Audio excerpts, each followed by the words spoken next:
Bismillahirrahmanirrahim. Assalamualaikum warahmatullahi wabarakatuh. Salam sejahtera untuk kita semua. Pada video pembelajaran kali ini, kita akan bahas tentang analisis regresi dan korelasi.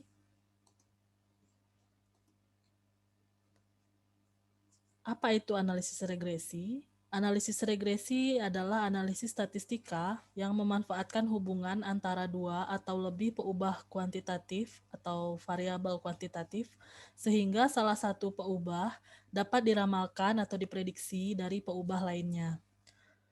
Lalu apa bedanya analisis regresi ini dengan analisis korelasi?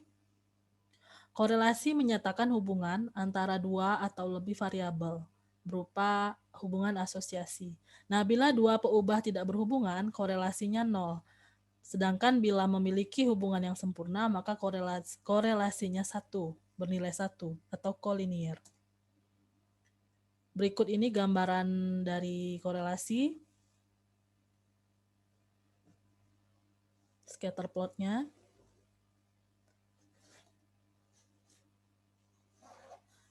Dan korelasi ini berbeda-beda, ada yang seperti yang ditunjukkan pada gambar 1, pada scatter plot 2, 3, dan 4.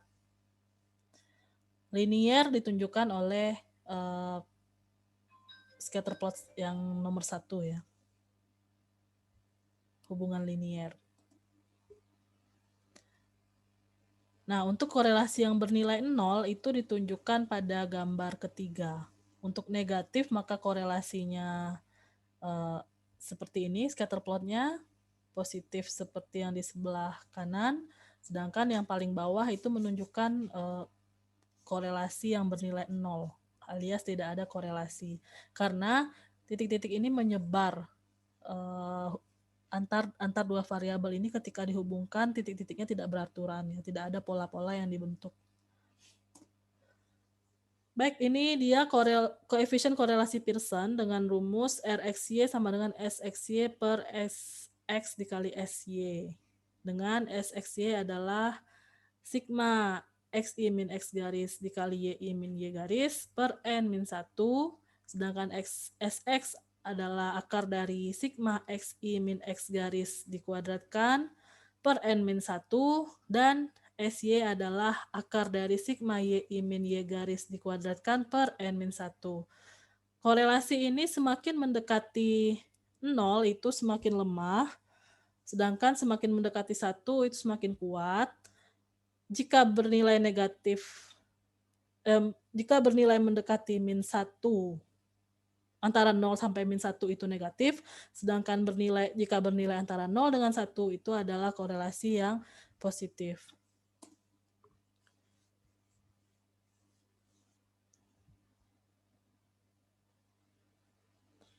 Baik, ini dia ada beberapa contoh juga untuk yang memiliki extreme value atau outlier. Nah, itu biasanya ada pencilan, ada data satu yang berada jauh dari kelompok data atau kumpulan data yang kita miliki. Biasanya dalam analisis regresi dan korelasi disarankan untuk membuang data outlier tersebut atau data pencilan tersebut, atau tidak mengikut sertakan data tersebut dalam analisis regresi dan korelasi. Baik, selanjutnya analisis regresi. Hubungan antar peubah berupa hubungan fungsional dengan Y sama dengan Fx, misalkan Y sama dengan 10X. Selanjutnya statistik atau stokastik amatan tidak jatuh pas pada kurva. Misalnya IQ dengan prestasi, berat dikaitkan dengan tinggi, dosis pupuk dengan produksi. Jadi tidak pas, namun ada beberapa plot-plot tertentu yang tidak plot-plot itu tidaklah plot yang konstan gitu ya. Makanya ada analisis regresi dan korelasi ini. Karena gini, terkadang ada yang IQ-nya tinggi tetapi prestasinya rendah gitu ya. Terus ada yang berat badannya obesitas tetapi dia pendek seperti itu. Jadi tidak melulu dua variabel yang dihubungkan itu berhubungan linier, tidak melulu juga berhubungan positif gitu ya. Itu maksud dari amatan itu tidak jatuh pas pada kurva ya. Maksudnya tuh tidak, kurvanya itu memiliki pola-pola tertentu tergantung data yang kita miliki. Baik, ini dia model regresi sederhana. YI sama dengan beta 0 plus beta 1 XI plus error I dengan I sama dengan 1, 2, dan seterusnya hingga N. Berikut ini adalah simple linear regression model dengan variabel respon itu Y dan prediktor itu adalah variabel X. Variabel Y ini sering juga disebut sebagai variabel dependent dan variabel X ini disebut variabel bebas atau variabel independent.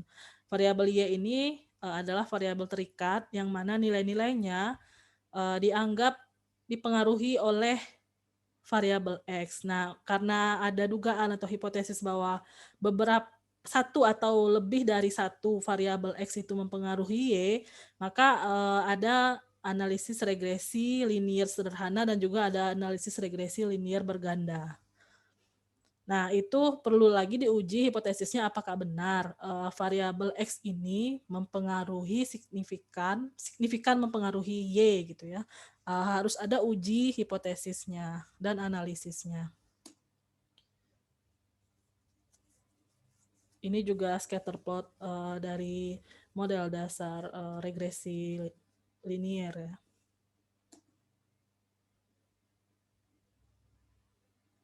Baik, untuk analisis regresi linear sederhana seperti ini rumusnya. Dengan B0 penduga bagi beta 0 dan B1 penduga bagi beta 1. B1 adalah sigma XY min sigma X dikali sigma Y per N per sigma X kuadrat min sigma X kuadrat per N. B0 sama dengan Y garis min B1 X garis. Ini biasa disebut juga metode kuadrat terkecil ya. Bagaimana pengujian terhadap model regresi? Untuk per koefisien itu dilakukan uji T, sedangkan yang model simultan atau bersama itu dilakukan uji F atau ANOVA. Nah, bagaimana menilai kesesuaian model? Maka kita melihat koefisien determinasinya atau R kuadrat atau persen keragaman Y yang mampu dijelaskan oleh X. Baik, ini ada contoh data jarak dengan emisi. Nah, ini percobaan dalam bidang lingkungan. Apakah semakin tua mobil, semakin besar juga emisi HC yang dihasilkan? Diambil contoh 10 mobil secara acak, kemudian dicatat jarak tempuh yang sudah dijalani mobil dalam ribuan kilometer dan diukur emisi HC-nya dalam ppm. Sehingga diperolehlah persamaan regresinya emisi sama dengan 382 plus 5,39 jarak. Itu dengan rumus yang tadi ya. Silakan dibuktikan sendiri di rumah apakah benar gitu penghitungannya atau salah gitu ya. Kalau ternyata salah silakan hubungi di WA group. Baik, analisis regresi ini scatter plot antara emisi dengan jarak yang tadi telah kita hitung. Inilah dia scatter plotnya. Menunjukkan hubungan yang linear positif ya. Karena datanya menyebar dengan di sekitar garis regresi, garis lurus regresi yang mengarah ke atas kanan gitu ya. Sehingga disebut sebagai analisis regresi linear dan korelasinya juga bernilai positif dan tidak ada pencilan karena datanya datanya tidak ada yang menjauh dari kumpulan atau polanya gitu ya. Baik, ini jika kita menggunakan software, inilah hasilnya. Kita lihat sama nggak dengan yang tadi? Sama ya. Ini konstantanya, paling beda-beda koma dan maaf. Ini R square-nya 90,3%, itu sangat bagus. Sangat kuat modelnya, koefisien determinasinya tinggi ya, sehingga 90,3% X atau variabel bebas dapat menjelaskan variabel Y gitu ya. Dan ini dia sama ya dengan hasil penghitungan manual tadi. Emisi sama dengan 382 plus 5,39 jarak. Atau emisi sama dengan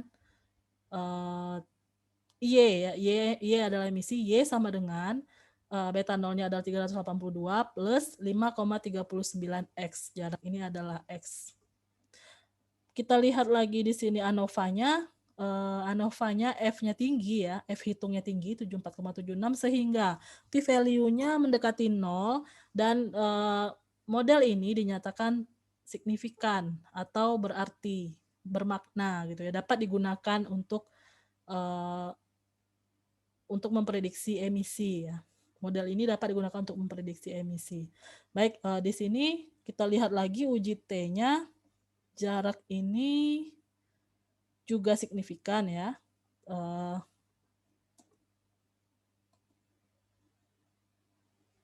Ini hitungan manual ANOVA-nya.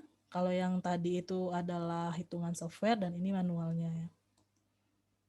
Nah, untuk melihat keberartian koefisien, apakah jarak itu signifikan mempengaruhi emisi, inilah rumusnya. Dan bisa juga kita ketahui dari ringkasnya kalau software ya, selain software yang tadi, kita bisa gunakan SPSS juga. Baik, demikian video pembelajaran kali ini. Semoga bermanfaat. Mohon maaf jika terdapat kesalahan dalam penyampaian. Selamat sore. Assalamualaikum warahmatullahi wabarakatuh.